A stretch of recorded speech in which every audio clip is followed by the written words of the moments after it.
လွတ်လပ်မှုကအလှပဆုံးနဲ့အမြတ်တမှုအရှိဆုံးလေကျောင်းလူသားတွေဟာဝေဖလာကလေးကစီကံတွေပေါင်းတွေလူဖွဲ့စည်းရဲ့ဖိနှိပ်မှုတွေကြားမှာရှင်းတဲ့နေကြရတာပါဒါကြောင့်လေကျွန်တော်တို့အားလုံးဟာလွတ်လပ်မှုကိုဆာလောင်မှုသိနေကြပါတယ်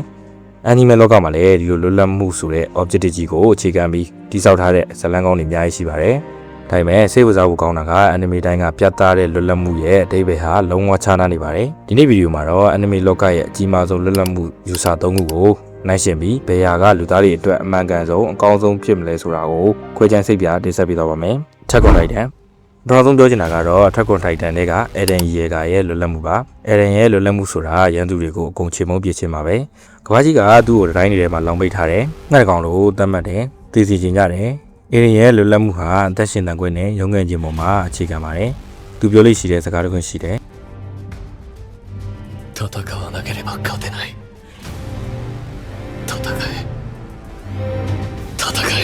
ဆိုတာပါပဲ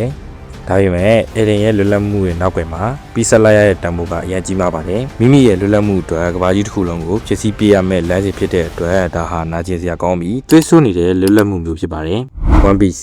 ဒုတိယတစ်ခုကတော့ကျွန်တော်အားလုံးသိကြတဲ့ One Piece တဲ့က Monkey D. Luffy ရဲ့လွတ်လပ်မှုပါ Luffy ပြည်နယ်နှမပြင်ဖြစ်ချင်တာဟာကဘာကြီးကိုသိမ်းပိုက်ဖို့နဲ့လူတွေကိုအုပ်ချုပ်ဖို့မဟုတ်ဘူးပဲ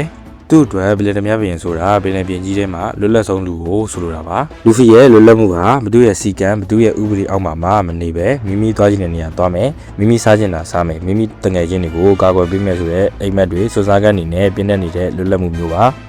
သူကကဘာကြီးကိုရံမှုမှုဘူးဒါပေမဲ့ကဘာဆိုရကသူ့ရဲ့အိမ်မက်ကိုလာပြီးထိပါလာမယ်ဆိုရင်တော့အသက်နဲ့လဲပြီးပြန်တိုက်ခိုက်မဲ့သူမျိုးပါဒါဟာစိတ်ဝိညာဉ်ရဲ့လွတ်လပ်မှုအခြေအနေတစ်ခုကိုအကောင်းဆုံးပေါ်ပေါ်ထားတာပါဖဲလက်ဆာက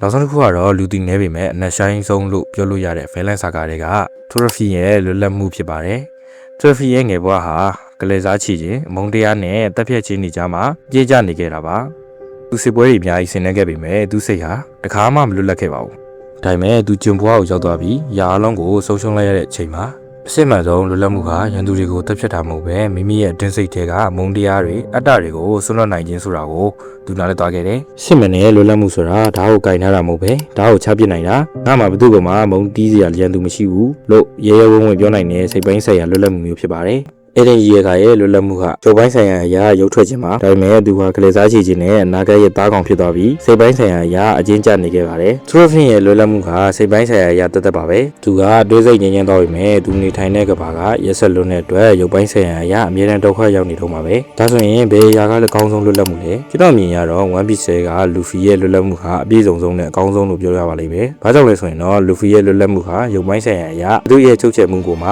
လက်မခံရတဲ့အပြင်အတွေးစိတ်ပိုင်းဆိုင်ရာမှာလည်းမုန်းတရားတွေကလေးစားချခြင်းတွေပိတ်လောက်မနေပဲအမြဲတမ်းပျော်ရွှင်လက်ကျနေပြီးအိမ်မက်တွေနဲ့နောက်ကိုလွတ်လပ်စွာရှောက်လွှဲနေကြတယ်လို့ဖြစ်ပါတယ်။သူကပြစ္ဆုတ်ပဲတဲ့မှာရှင်သန်ပြီးဘဝကိုအပြည့်အဝခံစားတယ်။ဒါဟာလူသားတယောက်ရရှိနိုင်တဲ့အလှပဆုံးနဲ့အမျှတမှုရှိဆုံးလွတ်မှုပုံစံပါပဲ။အနီမဲတွေဟာကျွန်တော်တို့ကိုဖျော်ဖြေနေမဟုတ်ပဲဘဝရဲ့နှစ်သာရတွေကိုပါလက်စားချထားခဲ့ပါတယ်။တင်ရောဒီဇာတ်ကောင်၃ကောင်တွေကဘသူရဲ့လွတ်လပ်မှုအယူဆကိုအကြိုက်ဆုံးလဲအောက်က comment မှာမှတ်ခဲ့ပေးကြပါဦးကျွန်တော်ဒီကောက်ကိုအရင်လိုပြန်ရနိုင်အောင်ကြိုးစားနေပါတယ်အရင်ကအားပေးခဲ့တဲ့သူတွေရောခုမှအားပေးတဲ့သူတွေရောတယောက်ချင်းစီကိုကျေးဇူးအများကြီးတင်ပါတယ်အားလုံးပဲ Master B ပါ See you in the next video